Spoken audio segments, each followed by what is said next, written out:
Whether it's painting a vision of the future or giving feedback on the thing that didn't work yesterday, courage is a necessity for leaders.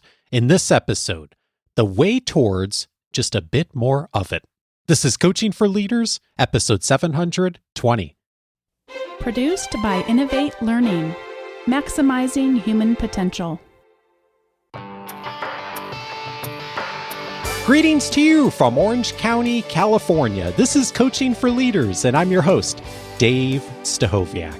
Leaders aren't born, they're made. And this weekly show will help you discover leadership wisdom through insightful conversations. Oh, how we all wish to be just a little bit more brave in our work every day, in our lives, of moving forward on the things that are so important to us, to our teams, and to our organizations. And yet, of course, we are all stopped by fear in one way or another. Today, a bit of a nudge for us all, a little bit more toward the side of bravery and how we can start taking some of those first steps to show up in the way we want to. I am so pleased to welcome Margie Warrell to the show. She is a best-selling author, keynote speaker, leadership coach, and Forbes columnist. With 25 years of experience living and working around the world, she has dedicated her life to helping others overcome fear and unlock their potential. She is the author of The Courage Gap, 5 Steps to Braver Action. Margie, so good to see you. Welcome to the show. Dave, great to be with you too. I was struck by a story you tell in the book about a nightmare you had before your first book came out. Would you share that story?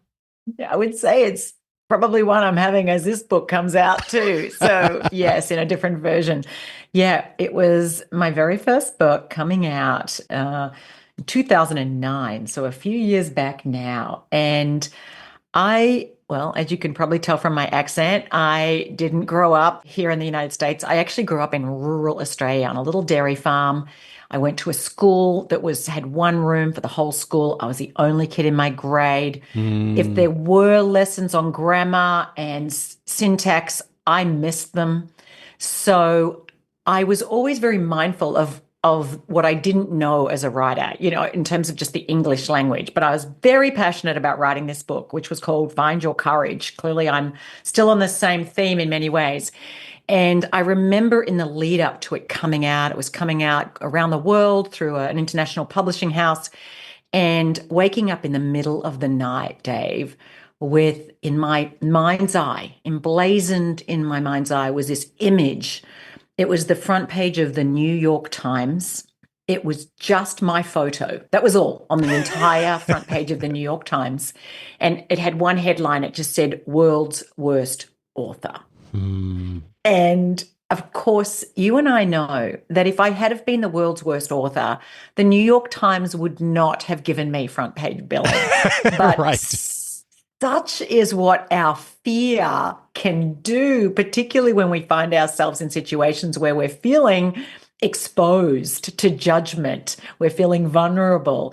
The fact that it's completely illogical, irrational, and would literally never happen is beside the point. My fear of this being exposed as the world's worst author, making a fool of myself in front of the world, it certainly in my sleep, my imagination went off the reservation. And so, yeah, I share that story in my new book, The Courage Gap, because often our fear of what we don't want, our deepest fears, can keep us from doing the very things that would improve our future and add more value and help us lead others better too.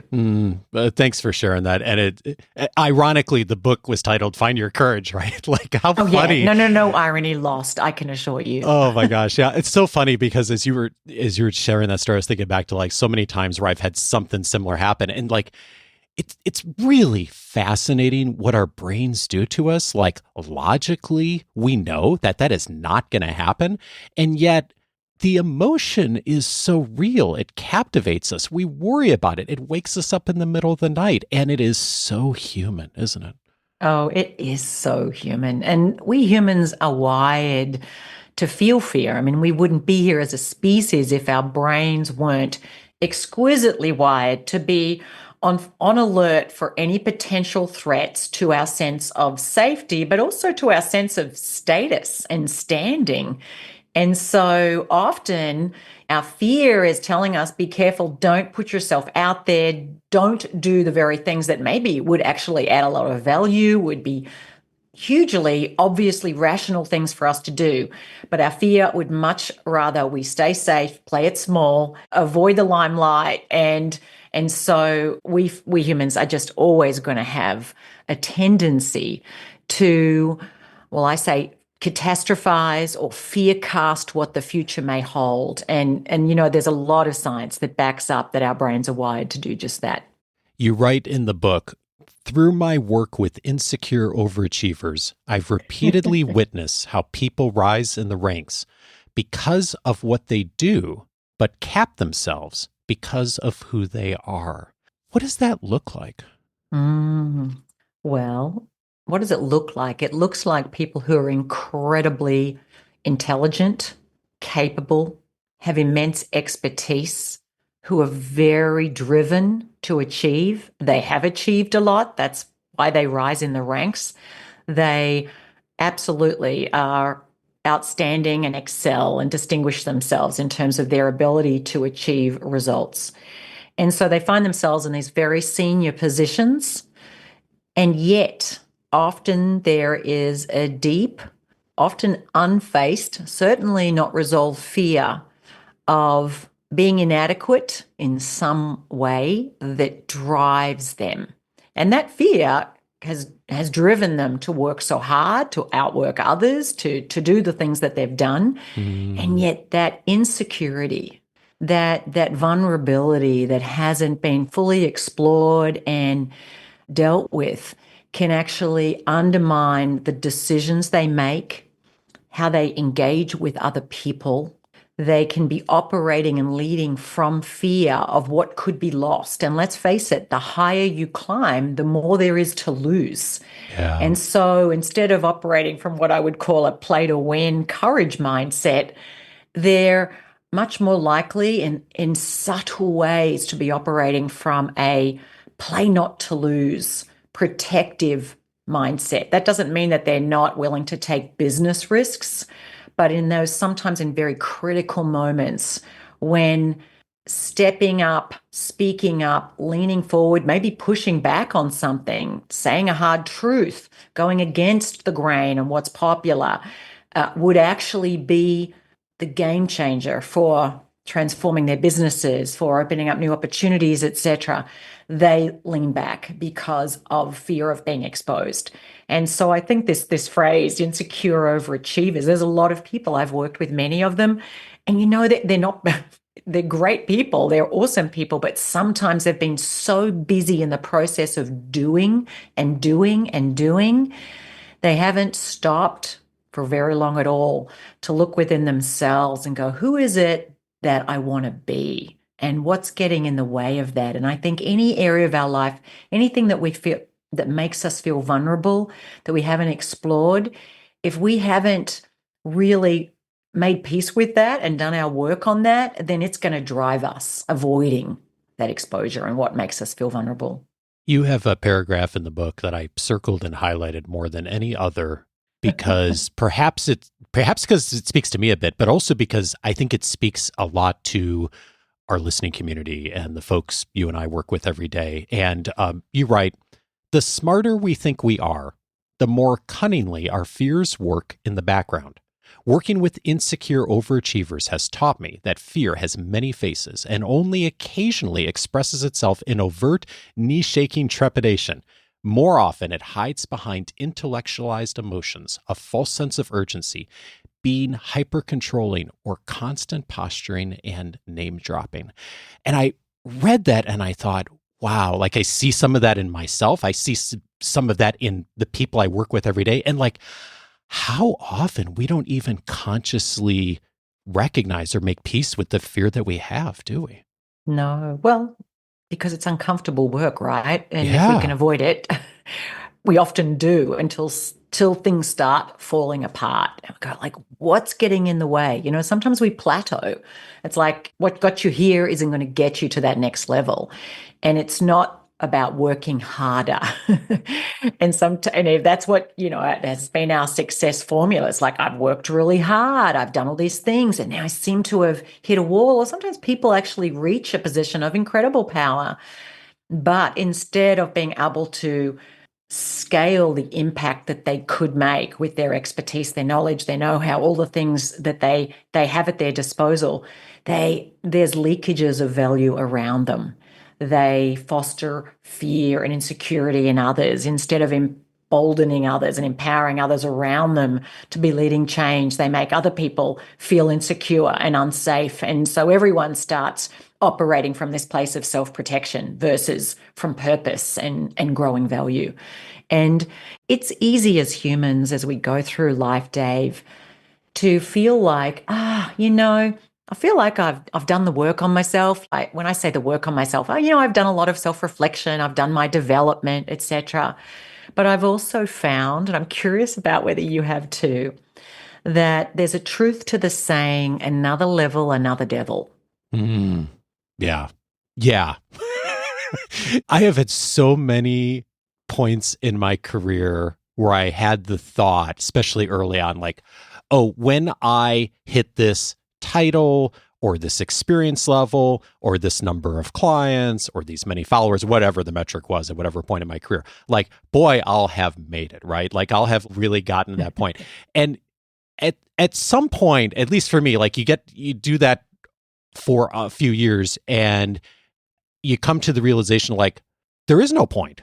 Yeah. That point doesn't exist. And I can say now, like, I'm glad it doesn't, because part of this is getting comfortable with the discomfort of fear and learning and being nudged and pushed in new ways all the time, hopefully in appropriate ways where it's not overwhelming.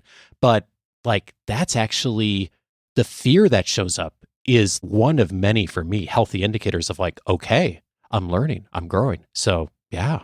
Oh, absolutely. And if you haven't spent time identifying what makes you feel vulnerable, what triggers your fear, then your decisions are going to be governed by avoiding it. Yes. And let's face it, often we're really busy. If you're in a senior role, you've got a lot on your plate. You've got a lot to do. You've got a lot of pressures. There's often easy to rationalize why, I haven't got time for this.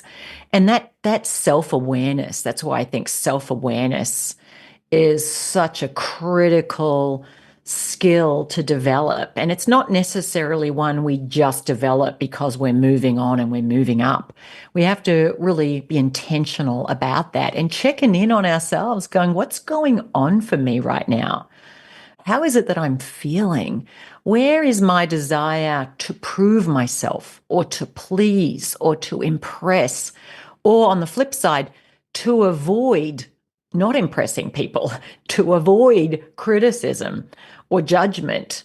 Where is that sitting in the driver's seat, pulling the strings on the decisions I'm making and keeping me from making the highest point of impact and from forging the change that will ultimately add more value over time and allow my team, my organization to be more secure over time versus just secure right now in the here and now. And I think that me here and now there's always a tension for we later, just that self-interest. And yes, we know we shouldn't have self-interest be what's guiding us, but let's face it, we humans are wired to be pretty self-protective, and that securing our short-term sense of security and status and certainty and control. Yeah, indeed. I can't remember if I said this word out loud, but I was certainly thinking it in the introduction of the word nudge. And I'm thinking about like so much of what you teach of like 1 minute of bravery, like just small nudges in this direction. And there's a really beautiful part of the book of highlighting some of the common traps that we fall into when fear comes up for us. And also a few nudges on how we can just get a little bit better at nudging a little bit more toward bravery.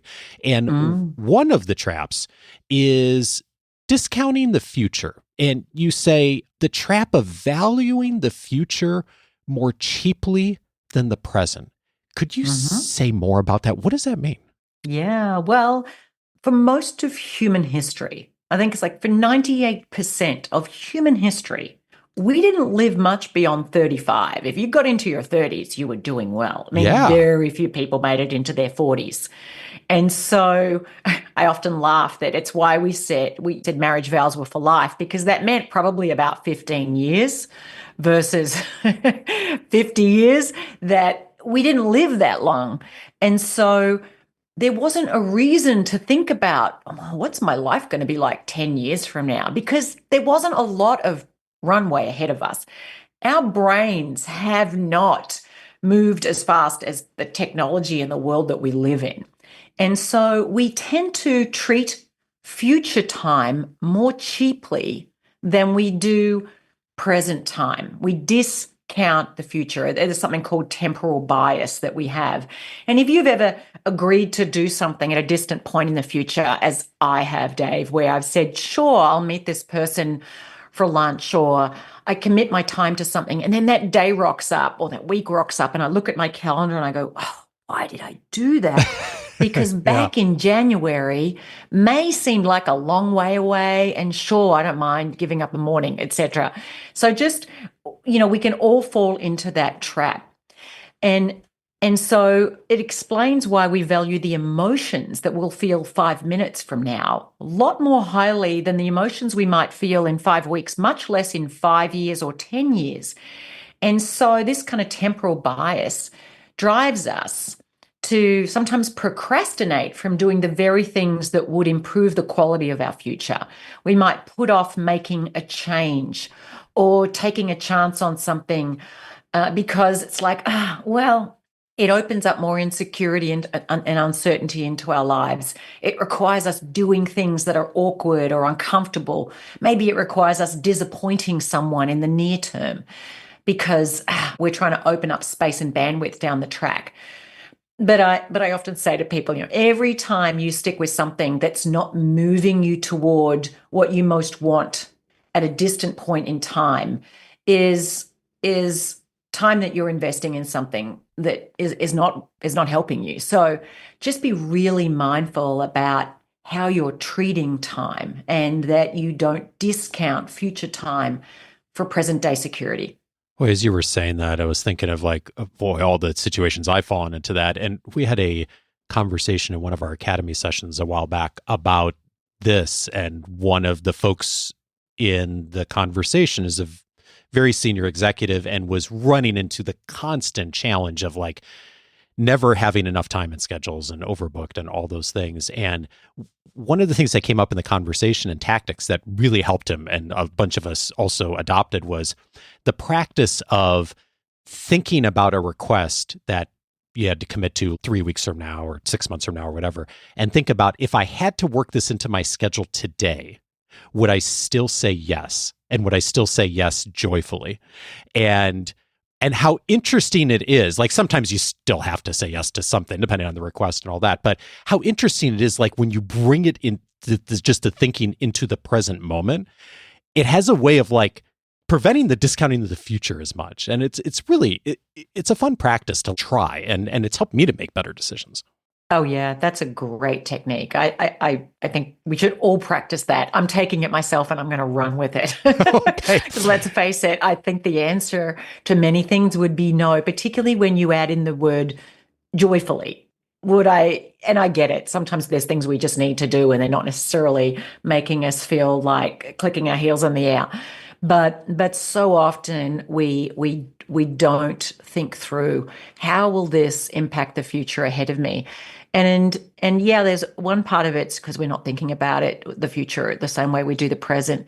But often there is a fear of short-term uncomfortable emotions and a fear of disappointing people. And I know myself, I had a friend/coach say to me a few years back, she said, Margie, how recently have you disappointed someone? And I had to think about it. I'm like, I was kind of going through, when did I disappoint someone last? And what I realized, and what she was getting at, is I haven't been disappointing people enough. And when I say that, it's not that I want to disappoint people, but if we are really prioritizing our times on the highest value activities, that means that we're taking charge of our calendar.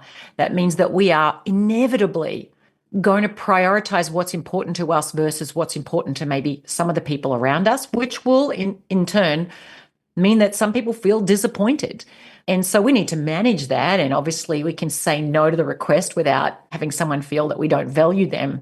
But we have to be really thoughtful about that. And I think that's a really important thing. I actually was just talking to a CEO client yesterday, and he said how everyone wants some of his time and he wants to give everyone his time. And as he's trying to scale his business to the next level, he's really struggling with that. And it's because he hates disappointing people. And so for him, part of his work is to become more comfortable with disappointing people, but being reconciled to why in time that actually serves sometimes the very people that may feel disappointed. Yeah, indeed.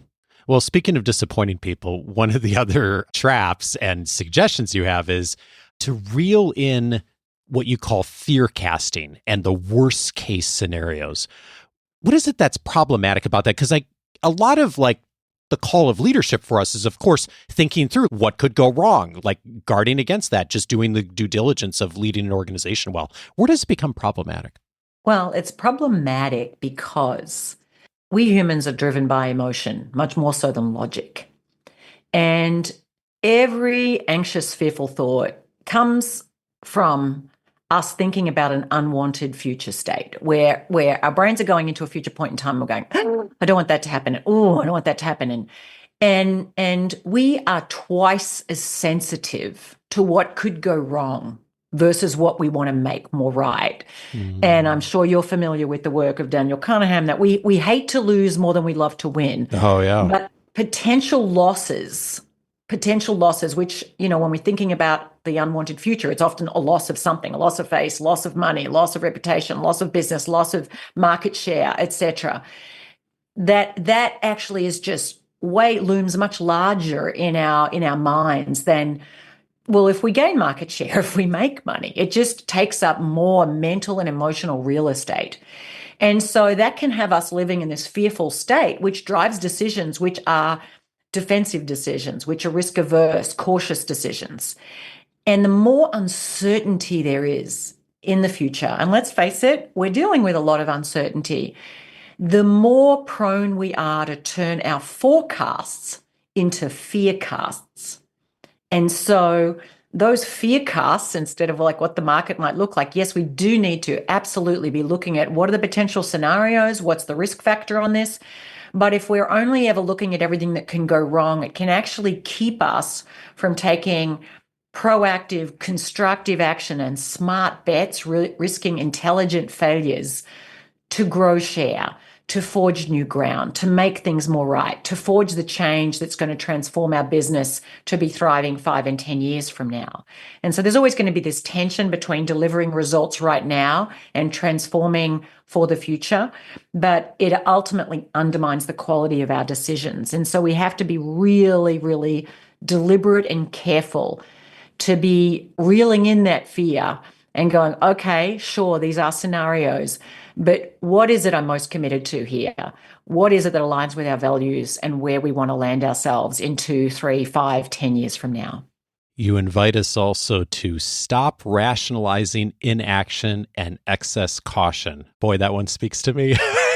Because we can get so caught up in that. I know I can, of here's the reason I'm not quite doing this yet, haven't moved on it. And it gets back to that intellectual thing I think you were saying earlier of we can rationalize things and we don't even see it as fear, do we?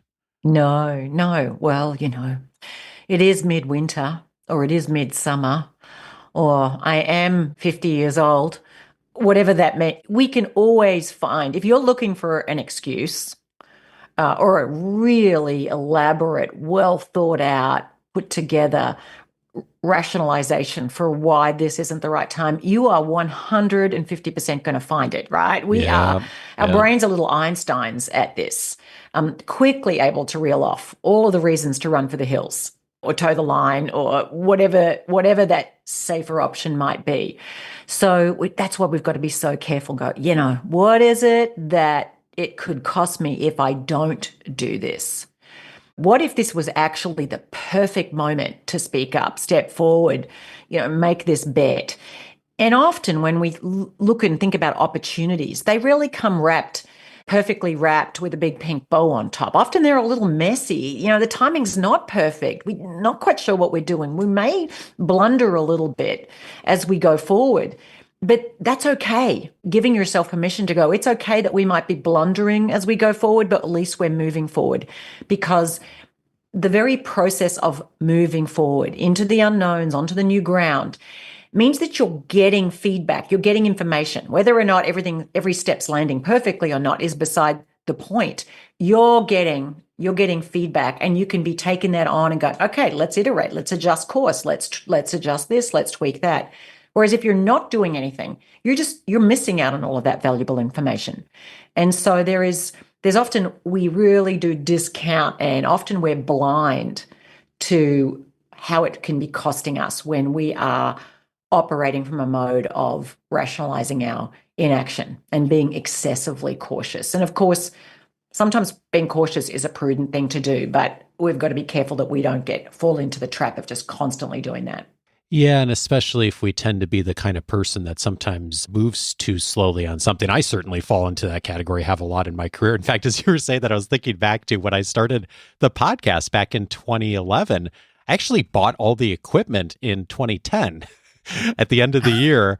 And I didn't start the podcast until August of 2011. So the equipment sat for I think 9 or 10 months before I actually started. And I could have, at the time, if we had talked, I had all kinds of good reasons why it took me 10 months between buying the equipment and starting. But the real reason was fear. And it wasn't even back to your New York Times example, no one even knew what a podcast was back then. No one was even going to find it and listen. And in fact, that's exactly what happened early on. It was just a side project. But there were some really good reasons for me to start it, just for my own personal, things I wanted to do in my own career journey. And yet all of that got crowded out by fear. And I had a perfectly good story for why it took 10 months to do it. Of course you had a good story. I don't doubt it. I bet it was a beautiful story. And know what? I'm sure when you've been working with leaders, as I have, they often have great stories for why they're not doing the very things they know. If you really were really honest, you know that there would be value in you taking that action.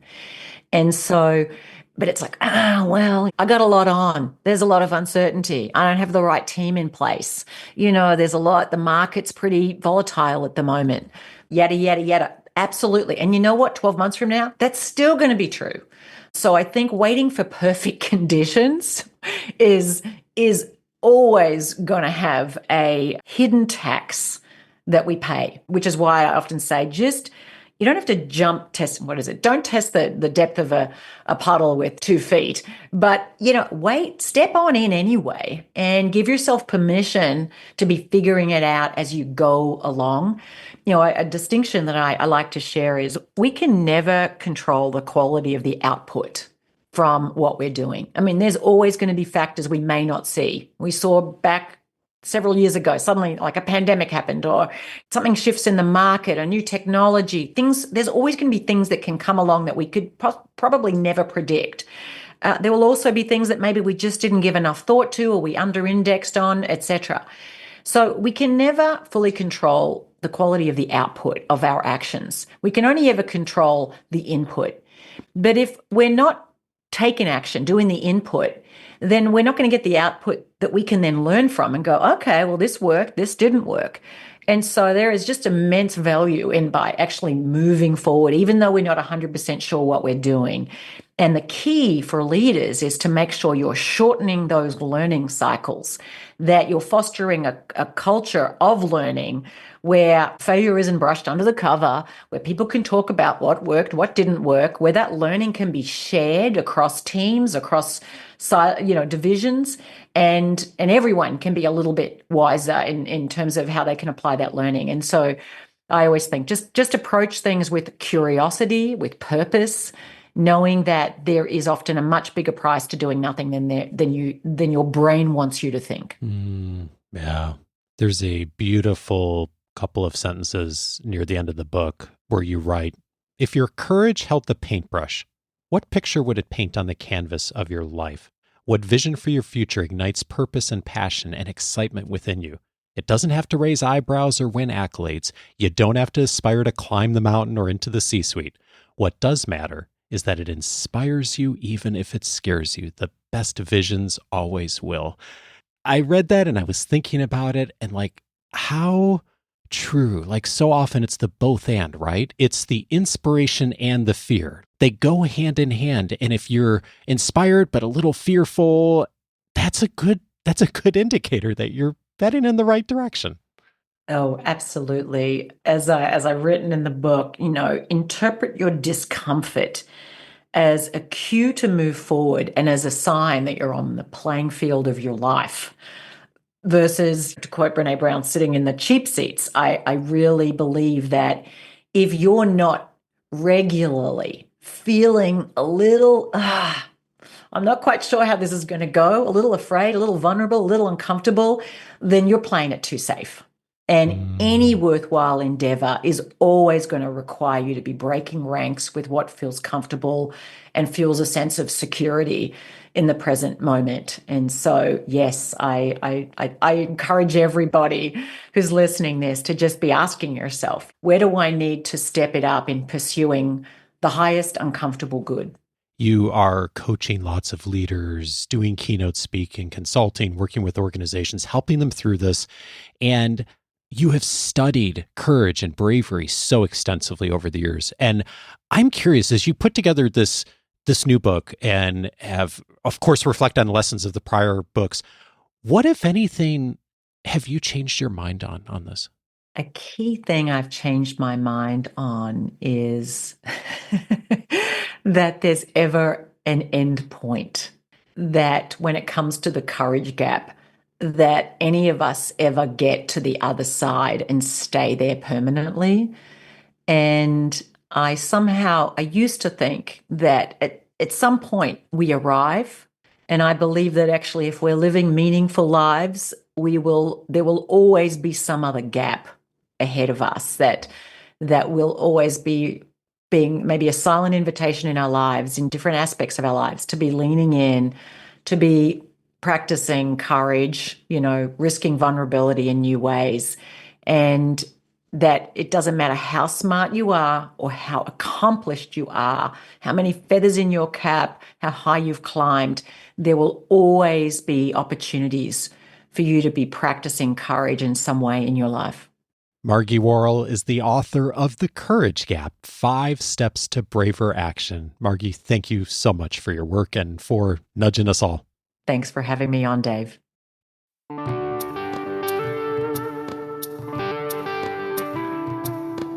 If this conversation was helpful to you, 3 other episodes I'd recommend. One of them is episode 573, How to Protect Your Confidence.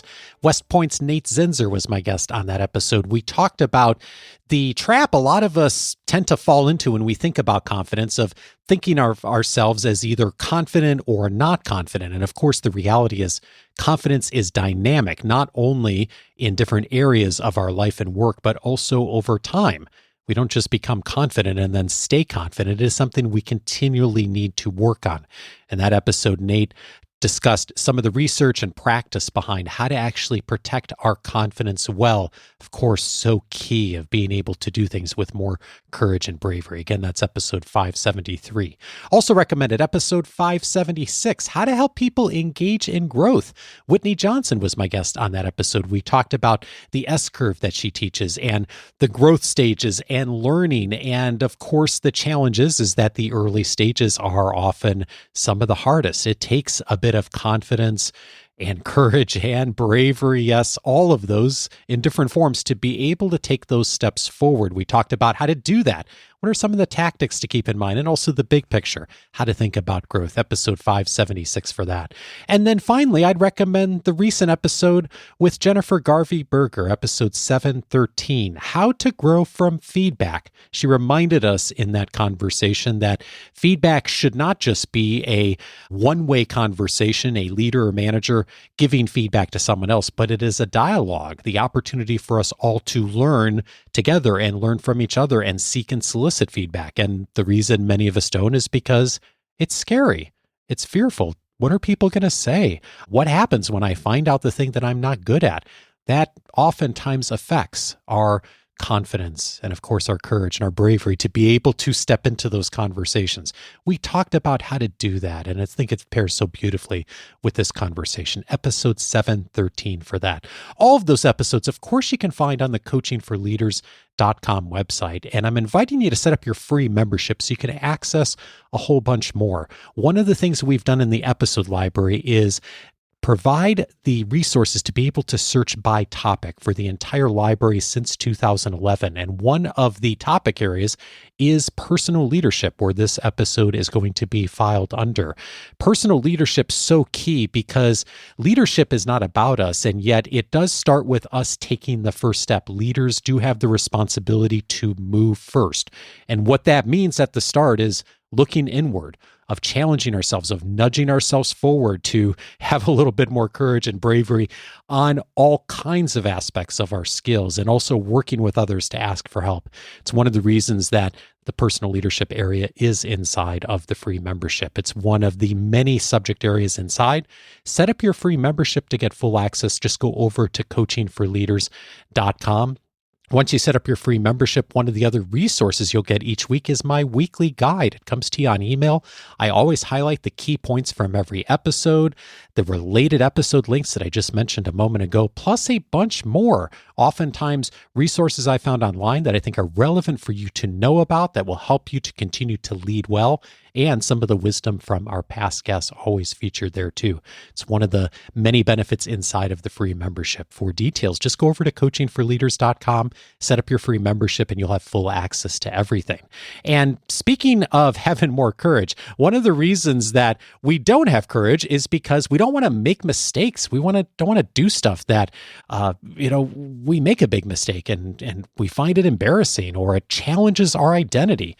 That's happened to me many times, as I know it's happened to you. And I talked about one of those mistakes in one of my recent journal entries, a big mistake I made. And more importantly, how did I recover from it? Because that's the real question. It's not if we're going to make a mistake. Of course, we all do. But once we make a mistake, how do we actually recover? And what are some ways to do that well? I expanded on that on a recent journal entry. It's one of the many benefits inside of Coaching for Leaders Plus. To find out more, just go over to coachingforleaders.plus, and you can get my weekly journal entries every week delivered to your inbox, plus several of the other benefits inside of Coaching for Leaders Plus. Coaching for Leaders is edited by Andrew Kroger. Production support is provided by Sierra Priest. This coming weekend on our Saturday cast, I'm glad to welcome Jess Britt, who's one of our fellows. We are going to be having a discussion about how to lead engaging meetings. It'll be a fun conversation. And then next Monday, Rebecca Homkes and I explore where to start when your organization is in survival mode. I hope that's not the case for you, but if it is, an important conversation next Monday. Thanks as always for joining in, and I look forward to seeing you for both those conversations in the next week.